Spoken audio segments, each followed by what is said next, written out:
नमस्कार, आप देख रहे हैं ANH न्यूज और मैं हूं आपके साथ स्वाति पारथी। तो चलिए रुख करते हैं आज की ताजा खबर की ओर।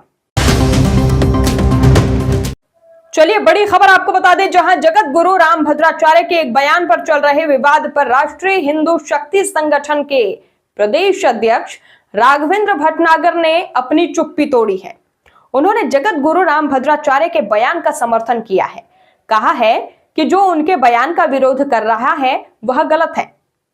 आपको बता दें कि राष्ट्रीय हिंदू शक्ति संगठन के प्रदेश अध्यक्ष राघवेंद्र भटनागर ने आज रेलवे रोड स्थित एक होटल में प्रेस वार्ता की और इस दौरान उन्होंने कहा कि भारत के सभी जगत गुरु का सम्मान होना चाहिए।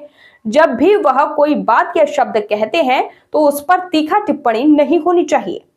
ऐसा होने से सनातन धर्म की संस्कृति पर आघात होता है।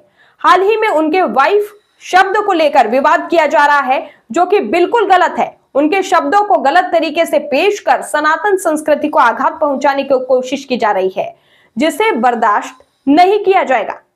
देखिए रिपोर्ट। देखिए, हमारे हिंदुस्तान में जितने भी संत महात्मा हैं, जितने भी पूजनीय मठाधीश हैं, शंकराचार्य हैं और जितने भी व्यासपीठ पर बैठे हुए लोग जो सनातन का प्रचार कर रहे हैं, उन सभी साधु संतों का हमें पहले तो सनातनी होने के नाते सम्मान करना चाहिए।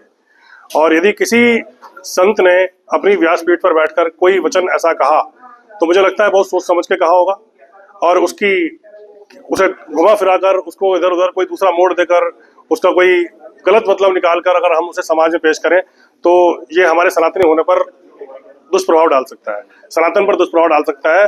मुझे लगता है कि जो भी संत द्वारा की गई वचन होते हैं, संतों द्वारा निकाली गई जो वाणी होती है, उन पर अगर हम कोई अभद्र टिप्पणी ना करें तो सनातन के लिए ज्यादा फायदेमंद रहेगी। बीच में प्रेमानंद महाराज जी ने कुछ बात बोली थी, लड़कियों के लिए बोली थी, महिलाओं के लिए बोली थी, महिलाओं को मर्यादा में रहने के लिए बोली थी। उस पर भी हमने एक बार आपके साथ पत्रकार वार्ता करते हुए मैंने उसमें आपको बताया था कि महिलाओं को किन मर्यादाओं में रहना चाहिए। महिलाओं के लिए एक मर्यादा सनातन धर्म में बनाई गई है जिसमें महिलाओं को अंदर रहना चाहिए। उसमें मैंने उदाहरण दिया था कि माता सीता जो भगवती जगत जननी शक्ति का रूप थी, जिनसे बढ़कर कोई नारी धरती पर पैदा ही नहीं हुई, शक्तिशाली और यशस्वी, और उनके लिए भगवान जो हमारे लक्ष्मण जी थे उन्होंने एक मर्यादा खींच दी थी, रेखा जिसे लक्ष्मण रेखा बोलते हैं, और माता सीता ने उस रेखा को पार किया, उस मर्यादा का उल्लंघन किया। तो पूरा विनाश उस मर्यादा के रेखा के उल्लंघन के बाद लिखा हुआ है। लंका दहन, रावण का वध, मेघनाद वध, कुंभकर्ण वध, सारा विनाश जितना रामायण में हुआ है उस मर्यादा के बाद हुआ है, मर्यादा उल्लंघन के बाद हुआ है। तो ऐसी ही मर्यादा है हमारे देश की हर बेटी के लिए, हर देश की महिला के लिए, बहन के लिए, जो भी हमारे देश में महिलाएं सनातन को मानती हैं उन सबके लिए मर्यादाओं का निर्धारण किया गया है सनातन के अंदर। उन मर्यादाओं के अंदर महिलाओं को रहना चाहिए। ऐसे ही हमारे जो श्री राम भद्राचार्य जी ने एक बात बोली कि वो वाइफ शब्द उन्होंने बीच में लेकर आया कि वाइफ जो कल्चर है, जिस कल्चर से वाइफ शब्द आया गया है वो वेस्टर्न कल्चर है, इंग्लिश कल्चर है वाइफ। उसे हम अपने भारत में अपनी महिलाओं के लिए प्रयोग ना करें तो ज्यादा अच्छा है। हालांकि दो शब्द और उन्होंने बोले थे, मैडम, और एक चीज और थी जो मैं अभी फिलहाल बाद में डिस्कस करेंगे उस बारे में।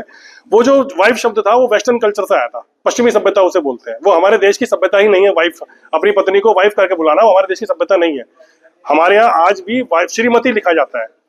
पत्नी के नाम के आगे श्रीमती है, किसी भी महिला के नाम के आगे श्रीमती इसलिए लिखा जाता है कि कितना सुंदर संबोधन है। किसी भी महिला को हमारे यहाँ इतना सम्मान मिलता है कि श्री और मती, लक्ष्मी और सरस्वती को एक साथ पहले उनके नाम के आगे रख के तब हम किसी महिला का संबोधन करते हैं कि श्रीमती ये है, श्रीमती ये है।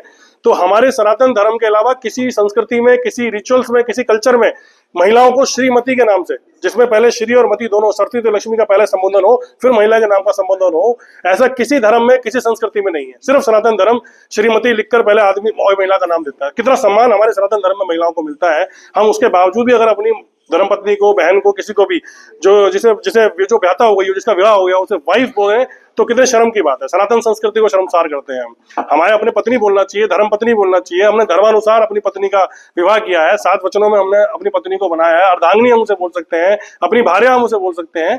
बस सिर्फ इस वाइफ शब्द का उन्होंने विरोध करते हुए बताया कि अपनी पत्नी को वाइफ ना बोलकर आप धर्मपत्नी बोलना शुरू करें। हमारी सनातन संस्कृति सभ्यता जो है बच जाएगी। और वाइफ शब्द जिन्होंने बनाया है उन्हें वहीं रहने दें। उनका वाइफ का मतलब शायद वो होता होगा, इसलिए उन्होंने वाइफ शब्द की उत्पत्ति करी।